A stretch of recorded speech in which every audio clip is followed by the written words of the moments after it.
CB650 na ito. Kita nyo, bagong-bago at bagong palit pa ng exhaust ng Orion. CB650. Malupit. Kaya lalong naging astig. Kaya ko kayang i-drive to. Masubukan niya para ma-trade test na natin ito kung babagay ba.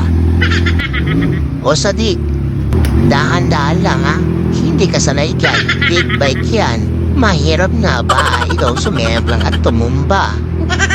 Oh, ayos pala ang yung driving eh. Yakang-yaka. So pwede ka nang bumili ng sarili mong big bike.